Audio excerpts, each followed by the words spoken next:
Welcome to Bound by Books, a podcast of five authors across the genres talking about that one thing we're all bound by books. I'm Tina Moss, and today I'm joined by one of my co hosts, Marianne Morea. Hi, how are you? Good. How are you doing today? I'm doing pretty good. Futzing I, with my background though, I trying to like get this something. background. I like it. It looks Yeah, good. I did this for one of the T-shirts and the stickers that I did for a convention. If you can read it, it says, "We are the granddaughters of the witches you couldn't burn." Oh, I So love that. That's yeah, awesome. strong women. Strong women got to always be strong women. So Exactly. So, Marianne, for our new listeners, what is it that you write? I write mostly paranormal romance that straddles the genre of urban fantasy, and I also do paranormal women's fiction romance. I guess is always romance. I do dabble a little bit in YA, and I'm going to be beginning cozy mystery soon. But every single one of them is paranormal. Nice. Got Paranormal, some strong women. Yeah, gotta love me Love some witches, vampires, and fae, and it. reapers, and We love it all. Absolutely. and what about you? I'm Tina Moss, and I write paranormal romance, urban fantasy. I strayed into paranormal reverse harem slash what I call fae romance by chance, by some reader requests. And now, coming up in October, I have sci-fi romance, which I'm very excited about. And today I wanted to talk to you a little bit about covers, as Ugh, in what's in a cover, right? What does it mean? Why do they have certain images? Why the sexy men on some certain covers? why And not? why not, right?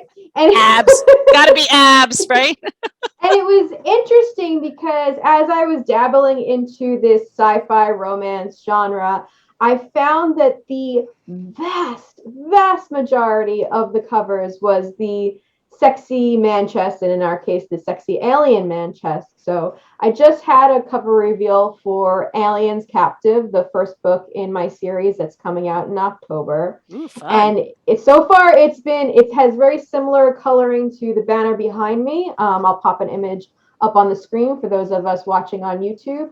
But in doing the research, I just found that the almost the entire genre was man chest, where as in other genres, there can be man chest, like I think paranormal romance, contemporary romance, but there's also some couples sometimes. Yep. So depending on the genre, really spans that. But what do you think it is about these man chest covers that are so popular in some genres? Well, um, I know you know, but our listeners won't know that I recovered every single one of my the Howells romances, which are my shifter romances. And I originally there were couples on them, but the Mm-hmm. minute that I put the sexy guy with the man chest out there, all of a sudden everybody too was like, ooh, and they took notice. And it's just like, oh yeah, everybody loves a little cut guy there. So all the muscles, the rippling muscles. In fact, I was joking uh Danielle earlier, Mm-hmm. Danielle Bannister, another author that we do, that because I just had my recent move, I moved, Mm-hmm. sold my house and moved, and we were talking about the movers, and I said, yeah, I said if they were supernatural hunks that we all love on our covers, I probably wouldn't be as so upset about being so tired after having spending 2 weeks doing nothing but packing. But no, Exactly. instead of muscles gleaming with sweat, it was more like dad bods and butt crack, plumber's crack. So yeah, this is Although, why we gravitate towards the man chest for the man because chest covers. And I just wonder, like, what is it about, like, sci-fi romance to I would say, for the vast majority, is very steamy. We're talking 4 to 5 spice levels on the spice rating. So I understand why the man chest or alien man chest cover is certainly prevalent in that genre. But I wonder with genres that maybe have that mix. Paranormal romance is a perfect example, right? Sometimes they can be ultra steamy, and sometimes they could be even closed doors, depending if it's a sweet paranormal romance. So we run the gamut of yep, covers. yep. But with the super steamy ones, if it's in certain genres, it is definitely Manchester. How did you find your sales, if you don't mind sharing, of when you switched to the man chest Oh, cover. definitely went up. Definitely went up. The other, it was, I mean, the other covers were okay. They were kind of Mhm. formulaic, but the minute that I had um, just these beautiful men on the Mhm. covers that they, and of course they, unless you're, married, you're Lisa, I forget her last name, who's married to Jason Momoa, you don't see this every day. This is not your typical, your typical significant other, so in Sure. life. So, but they did. People really perked up. People really perked up. They I just mean, perked up. perked up. Yeah, including With me. exactly. So you were saying about moving though, that would be kind of a fun idea for some of those cozy mysteries or maybe even the paranormal women's fiction, a hot paranormal moving company. Go Yeah, copyright that now. yeah, yeah, yeah. It would be, but there always has to be some kind of a mystery, something going missing, or somebody finding a dead body in a box somewhere. Or There you go. yeah, Moving and suddenly there's a mysterious box that has yeah. something in it that shouldn't. Actually, that's kind of book two of my paranormal women's fiction. Oh, So fun. Which one is that? What's the title of it? well, the first one, is Jeepers Reapers. Mm-hmm. It doesn't have any man candy on the cover. It has a big raven because paranormal women's fiction tends to have an item on it as opposed to man chest. So the second one is called "Where'd You Get That Keeper?" And Mm. part of it is there's a ghost box that washes up on shore, and there's something inside that shouldn't be there, but Ooh. it's not a body. It's a soul. So Oh, it's not a body. It's just a soul. It's fine. just a soul. Yeah. When is that coming out? It's due to come out October 30th, and I'm Ooh. actually going to be doing a relaunch because I'm not changing the covers because the covers are gorgeous, Mm-hmm. but I am putting it under a pen name. I am going to relaunch it under a pen name simply because of, like we were talking about, the different spice levels. Mm-hmm. Um, Paranormal women's fiction, just like regular women's fiction, everything is kind of closed door or fade to black. There's Right. or just a hint of sexual tension and so forth. So it's really only like one spicy hot one pepper, one one pepper. spicy, one pepper, You one get one. flame, type of a thing. So because I do have all these 4 and 5 flame books out there, Mm-hmm. I have to keep my contract with my readers to make sure that what they expect is what they get, instead of like, oh my God, what is all this sex? Or Right. where is the sex? And she's turning the pages. Where is it? So That's a really good point with having a pen name, right? Because so often on our covers, we want to have the same type of branding. So when yes. you move to a new pen name, are you going to have different branding for that pen name as well on the covers? I'm trying to keep certain things the same. Like Mm-hmm. for like I publish under Marianne Morea, obviously, and I have the same branding for almost all of the covers that are out under that name. But for my YA stuff, I switched to MA Morea. So it's still me. People can see the thread because it's still paranormal, even though it is YA. Right. And when I redo these, they're going to be under another name. It'll be under Marianne Danbury, which is my Mm-hmm. my maiden name. And then I don't, and I think I'll probably do the cozy mysteries under that as well because they will also be paranormal. And it's kind of the same demographic. Your readers out Mm-hmm. there are the ones that love those paranormal women's fictions and paranormal cozy mysteries. You tend to all be kind of in the same grouping, which is great. It's like I'd love to I'd love to target you all. So, And that's perfect because you talked about with the paranormal women's fiction, they're object covers, right? yes, Why do they you are. think that is? Why do you think that genre has the object as opposed to something, Manchester or otherwise? I think it's because the romance doesn't is not a it's not as much of a factor as it is in paranormal romance or even urban fantasy romance. It's Because like there's urban fantasy where it's just the kick-ass female usually on the cover, and then there's urban fantasy romance, which is kind of like a subgenre of the overall genre. right. And they're all under the same category of fantasy, whether it's paranormal romance or whatever. It's like there's an umbrella, and then there's a Mm-hmm. smaller umbrella, and an even smaller umbrella until you get to all the way down until your niche. Right. So, but doing your research, like you were talking about, is really important because the readers, all of you people out there listening to us, is really important. Mm-hmm. So, Tina, Yeah. what is your favorite man chest?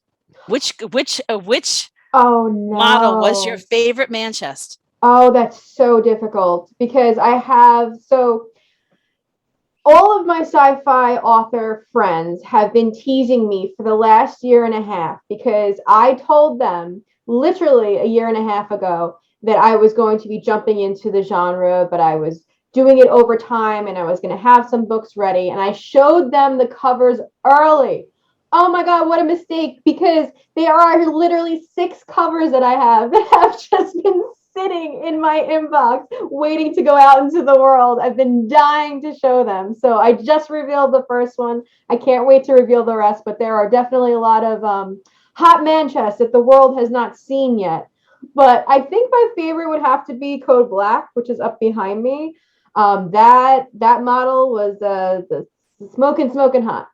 And some authors do get professionally done photos with models. I have not done that. I've used stock images because there are some, very plentiful, sexy stock images out there to use. There is no limitations of sexy man chest.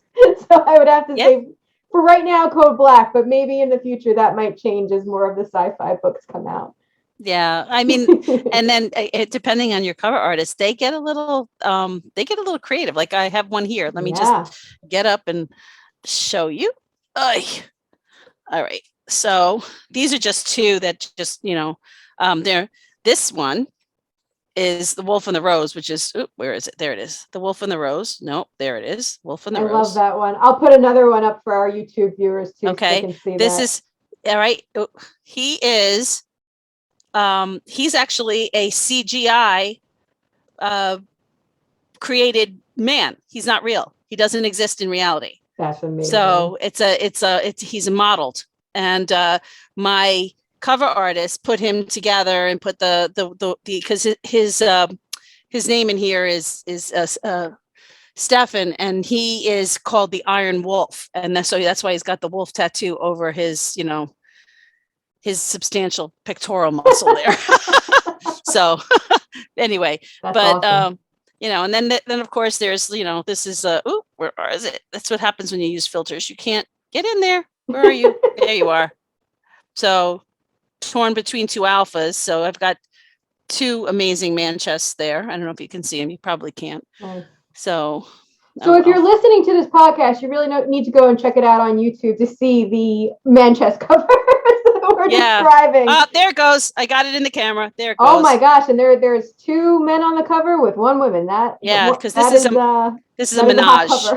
Yeah, it's a menage. So I mean, like, this is what I'm talking about. That's why I needed the M.A. Morea, because I mean, how could I have somebody who's reading YA stuff and then all of a sudden picks up, 2 men, or wrong book, 2 men and 1 woman, and they're, regardless of how hot they are, Yeah, and I think that's so important to your reader, depending on the genre you're writing in. For example, I have urban fantasy, which is a touch of darkness, which has that strong woman on the cover, which is very popular for that genre. And then with my paranormal romance books, I have the traditional man chest. And then for the sci-fi, I also have the traditional man chest. All of those genres kind of go together, so I've always kept them under the same pen name. I felt like urban fantasy is very heavily on the romance, my urban fantasy. My paranormal romance is paranormal romance. And then the sci-fi paranormal romance readers have a big crossover. A lot of paranormal readers read sci-fi and vice versa. So my name has always been kept the same. And the thing that's the same on the covers is the style of my name. So it's always in, over there, the same font, the same branding. So whatever cover you're picking up, whatever book of mine, you'll know that it's mine, but it's clear from the cover that it's a different genre. Yeah. What about yours? Mine is always here across the top. And then the title is at the bottom, which, damn this filter. Anyway, damn it. I should have just let it be the blank wall behind me. I was trying to be fun. I was trying to be fun. I guess you're not fun when you turn 56 anymore. At least it doesn't work right. It's like everything else going south. So, but yet on this one, I had to put it, where are you? On the bottom. Yeah, I had to put it on, there it is, on the bottom. So, because the title was so long. So Right. it's either on the top or on the bottom, but it's which is kind of fun. Having a choice to switch off top or Top or bottom. bottom? So anyway, so, see, you get us talking about Manchester, and what happens? You get all dirty. So anyway, So with but Marianne Morea, it's also always in the same stylized font. It's yes, very always. recognizable. Yes. With your pen names, are you going to switch it up completely, or are you going to keep it in the same style? No, I have a completely different font Mm-hmm. with the YA stuff, and when it comes to doing the paranormal women's fiction and the Right. cozy mystery, I haven't really decided yet. Um, I think I may decide to do the same name but different treatment to it Mm-hmm. for paranormal women's fiction and cozy mystery, because cozy mysteries always have those kind of cartoony covers to That's them, true. Yep. and so the font has to kind of match that. Mm-hmm. Whereas paranormal women's fiction, it's always a little bit more, especially for my series, which is deals with death and Death Central, and Mm-hmm. a CEO of Death Central, who happens to be the angel of death, who likes pencil skirts and stilettos. It's a different style. So Right. that's with the single element. So Mm-hmm. I don't. I think it'll be the same name, but it'll be a different treatment just to kind of separate them a little bit. Mm-hmm. So, but I mean, I know that there are authors out there who have scads of pen names, and I just Yeah. don't know how to. And I'll put this out there to the readers who are listening. You Mm-hmm. know, because it takes a lot for us as authors to promote our pen names and our work and so forth. You know, if an author has 4 pen names, do you want to get 4 separate newsletters, or would you rather get one newsletter? Or would you Mm-hmm. rather have 4 different author pages to follow? Or would you want one, like a passion page that says, paranormal romance by, Right. or fantasy, paranormal, urban fantasy, and yada yada by, and then fill in the author name, fill in the That's a blank. great question. So It's also a great question for the covers themselves. Like, do readers want to be able to recognize that it's one author spread across all these different pen names, or would they just rather be following what it is they want to follow? For example, your urban fantasy readers might want to read everything you write, or they may just want to read your urban fantasy. So I think it also depends on, who it is that's reading. Like, yeah. there might be authors that I love and I'll read anything they write, whereas there's other authors who I just love in that genre, but I'm not really interested in their other genres. Right. I mean, I think that would be a great question for the readers that are watching us, especially if you're on YouTube with us. Yeah. That you can put it in the comments, because it'll Right. help an author out. Let us know what it Let is you us know. want. Yeah, what do you want? We will give it to you. Give it to you good. So So, Marianne, you also mentioned the paranormal cozy mysteries, that they have more of a cartoon element to them. And I've seen those covers. What do you think about that? Like, why do you think that is the vibe for that particular genre? Is there something about that genre that lends to that more cartoonish look? no, I don't. It's funny because they're not. Some of them are funny. I Mm-hmm. mean, I think cozy mysteries are historically lighter. Mm-hmm. There's no sex. There's only attraction.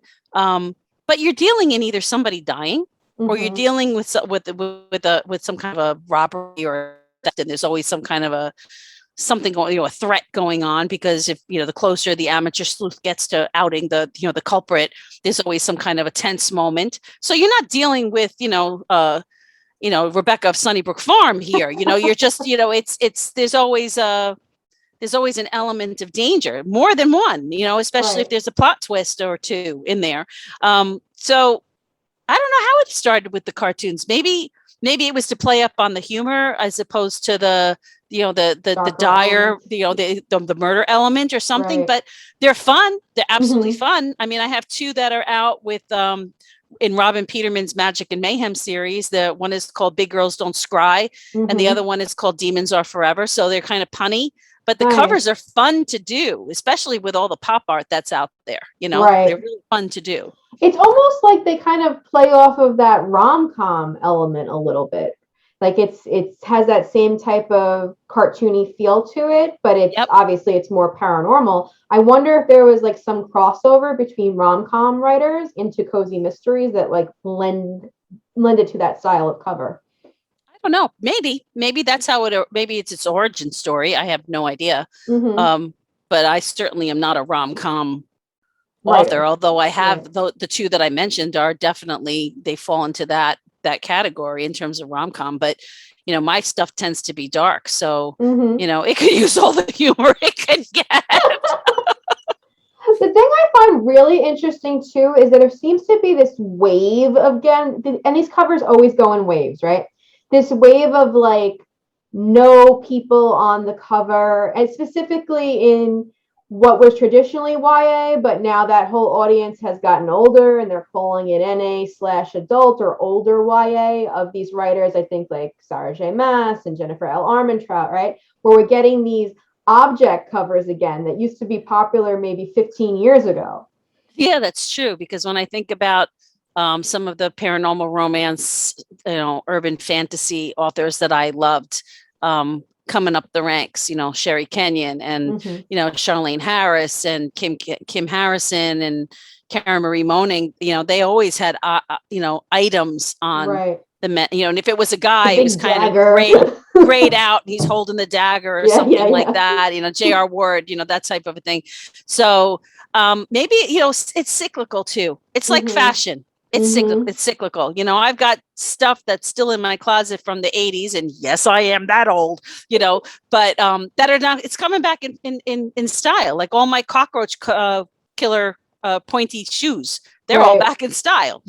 So I'm still waiting for my big wide leg pants to come back because God, I they're love in. them. They're I back. love them. I just want to wear them all the time. They're back. They're back. Give me the big wide leg pants. Yep. But with these covers, one of the questions that has come up and that I've seen a lot in social media is, are these covers becoming more popular again because people are feeling embarrassed or shame about reading a man chest cover in public? Now, obviously, we have no shame. Yes. You and I know are perfectly fine taking out a man chest cover and sitting on a park bench and reading. But it's interesting, especially for, I think, the younger generation coming up, of having this kind of sense of shame in reading a book with a sexy man on the cover. What do you Well, think? I don't know.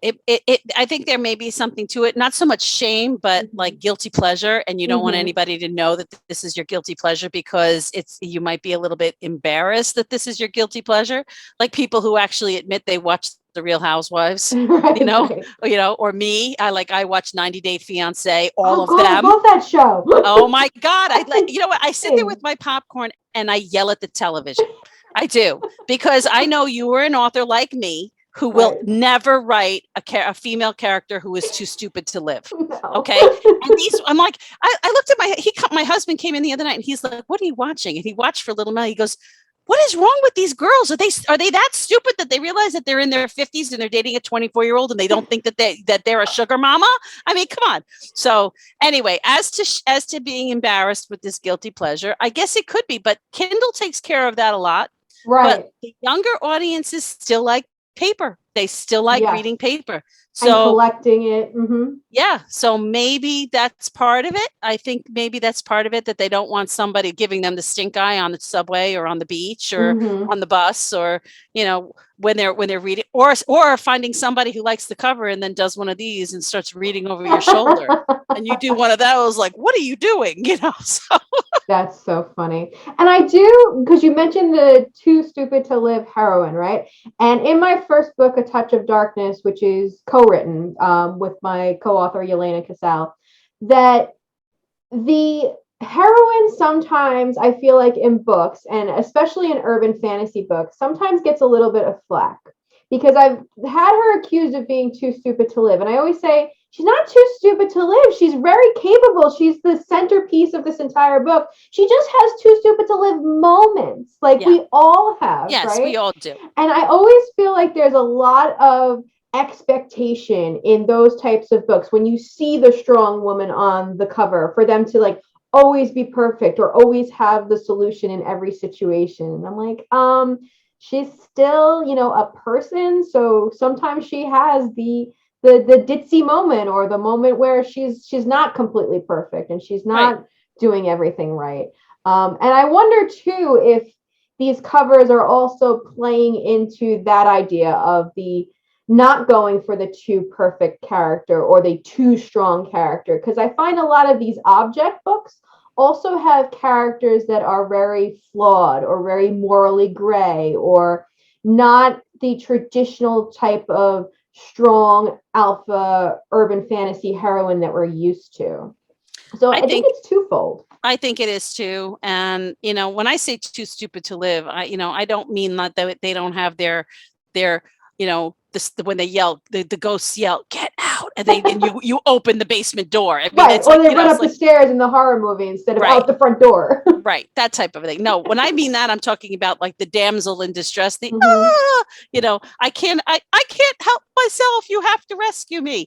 I mean, Mm-hmm. if you happen to be kidnapped and you're locked in a dungeon somewhere, and you're all you've got is a bobby pin to try, you're not going to be able to dig yourself out of a concrete wall with a bobby pin. I'm sorry, I'm sorry, MacGyver, it's not happening. Okay, but Right. so you do have to, sometimes it's a collaboration where you do need somebody to come and run, Mm-hmm. and rescue you. But if you got yourself there because you were too dumb to do anything else, then yeah, then you're too stupid to live. You're damsel in distress. But if it was an honest mistake because either you froze, or for a moment, or somebody got the better of you, then that happens in life. It Right. does. It happens in life. Not everybody always has the answers. I love the people who are like, well, I would have. Well, Mm-hmm. yeah, put yourself in those shoes. Maybe you wouldn't. Yep. So, And sometimes I feel like, we went from one direction to the other, right? We had this damsel in distress type character that always needed to be saved, that had no agency of her own,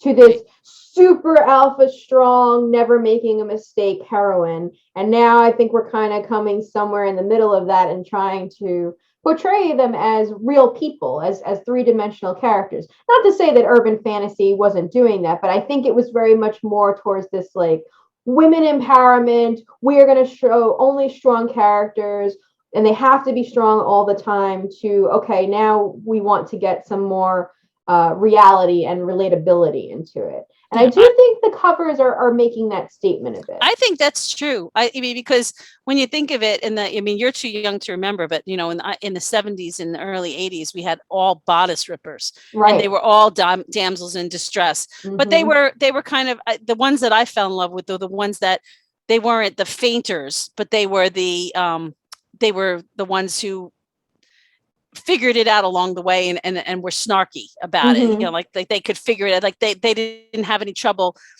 giving lip, even if it meant that they kind of, got, tossed down a flight of steps or whatever, or backhanded or what have you. Because in those bodice rippers, there were a lot of taboos that we don't write about anymore. Right. The bullies and so forth. Although there is bully romance now, that seems to be a hot thing. That Oh my gosh. Yeah, Yeah. but I just can't write it. I'm too much of an alpha Yeah. female myself. I can't write it. Right. So, but and if you love it, that's great. That's whatever floats your boats. But Mm-hmm. anyway, I just I think that cover design has still, regardless of which way it swings, it still has to scream your genre. It Yes. still has to be a stoplight for the genre, whether Right. it's because of the color palette that is, or the element that you put on it, whether it's a man chest or an actual image or something, like an object or something. It has to Mm-hmm. scream. It has to scream the genre. Yeah. I do find that difficult with some of the more abstract object covers, where it's not like if you put a potion bottle on the cover, I know that it's going to be magical. The same thing where if you put a green alien on the cover, I know it's going to be sci-fi romance. But some of these, I think of like the traditional Twilight apple, right? What is that? I don't I know. couldn't tell from just looking at the cover what the genre is. And I do find that some of these modern covers are giving me that same vibe of like, I'm not quite sure what I'm getting into here. The Twilight apple was a little bit difficult because it didn't in the book itself. It did not have one reference. I mean, I know that in the movie they had the apple bounce off of Edward's hand and he caught it, but they said they had to do like 15 takes to get it so that it would mimic the cover. But that was affected. It wasn't something that was inherent, and why, I don't know, why they chose that. The other ones where it looked like the flower was dipped in blood, that made a little bit more sense. As it went along. Maybe there was something having to do with Stephanie Meyer, as a Morbin was against man chest, So, I mean, it could, maybe she had input because of, her own personal, she had the veto power to be able to do that. I mean, and theoretically, I wouldn't put those books with man chest because I don't think they would convey that full steamy paranormal. Maybe a couple on the cover, fully clothed. Or I think of the what was the old one, the Lux series? Oh my gosh, I think that was Jennifer L. Armentrout too. The original covers had a couple on them, right? But if you're going to go object, I think you still need, like you said, to be able to convey the genre. You need to make it clear that this is essentially a vampire romance. It might not be steamy vampire romance, but it's still vampire romance and skewing YA. Right. So, I mean, I think that maybe because the font was kind of fantasy-ish. Yeah. It was kind of fantasy-ish, but to each his own. I mean, I just, that wouldn't have been my first choice. Right. I mean, it clearly didn't matter because the book sold, it sold obviously very well. But it's just interesting when I see these new object covers. Specifically, I'm thinking in new adult, and again, this upper YA that's coming up right now. A lot of these object covers, I look at them and I go, I have no idea what genre you're trying to convey. Yeah, like on Jeepers Reapers, I have a raven, and the colors are like the same colors as like what I have in behind me right now, the blacks and the dark purples and so forth.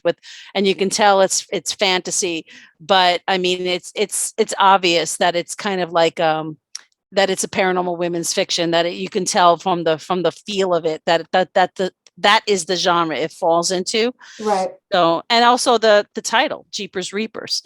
Right. I mean, so you can tell. I've gotten that a lot with Code Black and Red Alert. So they are paranormal romance, and it's not clear from the covers that they are paranormal, except for the series name underneath it says Paranormal Crimes Division. But the reason I went towards those types of covers is twofold. It's because they really straddle the line of paranormal romance and romantic suspense.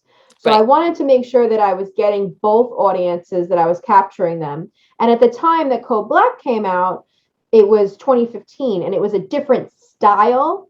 So when Red Alert came out later, I wanted to keep that same style for now, which I'll still probably do when the third book comes out. And then in a few years, I'll recover them and I might make them more paranormal. But at the time, this was a very popular style to have a minimalistic background, to have the hot guy on the cover, and then to have this fun kind of symbol for each of them. So the symbols on those books actually represent the heroines of the book. So with Code Black, it's this firebird, and with Red Alert, it's this panther. So those are actually representative of the heroines. But again, it was very much trending at the time. It was very much that style of the time, and it was trying to cross two different genres. So that's always hard. Yeah, that's always hard.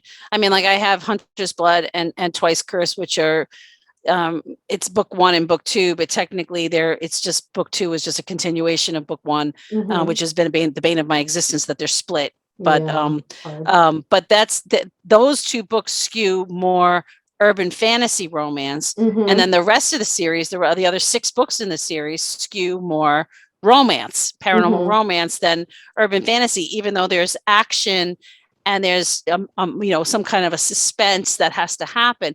Which brings me to a question.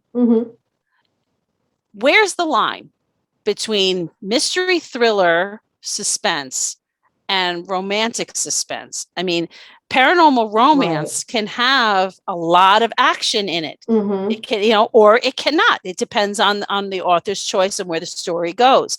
my books, like I've said, they straddle between paranormal romance, urban fantasy, but there's a third genre that gets thrown in there, dabbled, and it's romantic suspense, paranormal romantic suspense, because there's always either somebody's kidnapped or they have to find somebody or whatever. So there's always that element to it. What do you think? Do you think that there always has to be a whodunit or a why it was done, and red herrings and so forth for a mystery, or do you think the suspense it has to do with the pace of the book?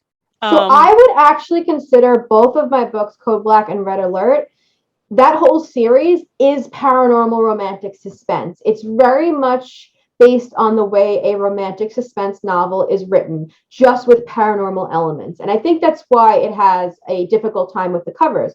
And like I said, when the first cover came out, it was in 2015, and that book sold really well. Unfortunately, I didn't get the second book out until 2020 because of some life issues. And the second book, I think, because the trends had changed with the covers, didn't sell as well. And plus, it was also just much later time period between the first and second book. But with paranormal romantic suspense as a genre on its own, it doesn't really exist. There's no way to market paranormal romantic suspense. You have to market as either romantic suspense or paranormal romance. But the way that romantic suspense is written is that it's very high action. It usually has some type of law enforcement element, right? The hero or heroine, usually the hero, but is some type of law enforcement officer, and the heroine is either being stalked or there's some type of kidnapping or abduction, like you said. And that's very much the plot for me of book one. And where book two, we go more into the law enforcement officers' lives and them solving crime. But there is such a distinction in the tropes of romantic suspense that's very different from a paranormal romance, where a paranormal romance can have those elements. I think the entire plot line of a romantic suspense is really based on that. Yeah, I think that's a good way of saying it. And after you've said that, it makes me realize that even though I have said that some of my books are paranormal romantic suspense, that they are really paranormal romance with elements of suspense in it. Right. So, you know. And then you get this other genre, which again doesn't quite exist, but it's kind of combined, which is paranormal mystery, where mystery, if you think more of like the whodunit element, right? Think of Clue. The traditional Clue game, you're trying to figure out who the killer is, you're trying to solve it, but it's not quite as action oriented, it's not quite as suspenseful as a romantic suspense would be. Right. It's more like a psychological type of a thing where, Colonel Mustard in the library with a knife, that type of thing. And it's not quite as you're not going to have these major fight scenes or any type of major violence or gore, whereas in romantic suspense you technically can. Mystery I always think is like I hate to say it, but it's like a calmer element of whodunit than something that must be solved immediately. Right. So with you said your books are more paranormal romance with suspense elements. Which series is that? That would be my Cursed by Blood series. And actually it's almost all of my books, every single one of them, to be honest. Now in hindsight, I'm thinking even my YA stuff, there's always some kind of suspenseful element, something that's going on. Somebody dies. Somebody's being stalked. There's always some kind of something happening, whether it's a paranormal entity that's doing it, or whether it's a human that's doing it, that's being, puppeteered by something that, something paranormal or supernatural. Right. Every single one of them has something going on. So how do you market those books? Like, what type of cover are you envisioning for that type of series? Man chest, because it's mostly the romance is important. It's integral to the story. The sex is the sex integral to the story? No, I have to say that my books, can stand on their own without the sex if I removed it, because the storyline is that solid. And that's not trying to pat myself on the back. It's just that I've been told this. Right. But the sex in my stories, for the most part, except for my Red Veil Diaries, Club Vampire books, which are more, that was my attempt at erotic romance, erotic paranormal romance. you can remove the sex and the story will stay on its own, but the sex is normally a natural coming together of the hero and the heroine. In the Red Veil Diaries, Club Vampire, there's a lot of sex, a lot. So are those covers Manchester? Are those hot covers? Yeah, they are. Yeah, definitely. So I know we talked a little bit about how you're switching between pen names, and I know from our author group that you are thinking of rebranding some of your covers. So with that particular series where you have the urban fantasy romance, you have the paranormal romance, you have the suspenseful elements, what do you think is the thread between all of them that could hold it together and help you to rebrand those covers? It will probably be the romance, and there's certain ones that need to be tweaked, that I need to up the romance and down the suspense a little bit, Right. but because I also have a lot of history in a lot of them, because my vampires are so damn old that I always give the reader a taste of an origin story, which I love. That's something that I personally love. So I'm like, well, if you love it, then maybe your readers will love it too. So, and besides, history is kind of my bailiwick. I love history. So a little bit of that historical flair. Yeah, but it's always in an origin story, and it's really only with the vampires, because when you're almost 1,000 years old, you lived a lot, Yeah. So, but if you go for those Manchester covers instead, if you decide to rebrand them all with the hotter, paranormal romance element being at the forefront, you could still have nods to that historical parts with like chapter headings or the interior page or something like that too. Yeah. It's a package deal. It is putting together a book. We have to make it pretty for the readers. It's like when you go to a restaurant and you have, they don't just slap a steak on a table or some whatever it is you're eating if you're vegetarian, like an omelet or what have you. But they always present it. It's always, it's a palette for the eye as well as for the taste buds. And I think it has to be that way with a book too. It has to be a palette for all the senses, for your, to when you see it, you hold it. I don't know about you, but I even smell books sometimes. Yes, smell the paper. That's the one thing I miss about digital, because I read so much on my phone now. But I miss opening up the book and like being able to sniff the paper. Yeah. It's like the best part. Yeah, the ink. Awesome. Yeah, absolutely. So, okay, we're just about at time, but before we wrap up, I have to ask you, what is currently, with all of your books out, your favorite cover? Oh man. That is a really, really hard. I'd have to say currently right now, my favorite covers have to be my Sentinel Brotherhood covers. Oh, so you cheated. Why? How did I cheat? Oh, well, there's three. Here's the series. Well, it's a trilogy, and you have to read them in order, even though they're kind of standalone. You don't get as much out of it, but yeah, it's Manchester after Manchester after Manchester, and it's a band of brothers. It's like a band of brothers type of a storyline. So yeah, like, no, I'm picking them all. All right, what about you? What is your favorite series covers? Oh my gosh. So I'll have to go with the one that just came out, because I'm always in love with my current baby. And Aliens Captive is the one that I am just, gaga over at the moment. When Code Black came out, I was that one. When Red Alert came out, I was that one. A Touch of Darkness, we actually changed up a few times, and I do love that cover, but it is not Manchester, so therefore I'll have to go with the sci-fi cover. Okay. All right. Well, readers, tell us what your favorite covers are. Give us the comments. Hit us up on social media. Let us know what type of covers you prefer and which one is your favorite. And you can always find us at boundbybookspodcast.com. Each one of the authors that participates in we're not a band, we're a band of sister authors. There's 5 of us. So come and go on to, like I said, boundbybookspodcast.com. Like us all, look at all of our covers, send us feedback. We love hearing from you. Tina, Where can they find you besides the podcast? You can find me at tinamoss.com and at author Tina Moss on all of my social media. How about you, Marianne? You can find me at mariannemorea.com, and you can find me as Marianne Morea on TikTok and on, although I only have a little bit there, but Instagram. Yeah, you do.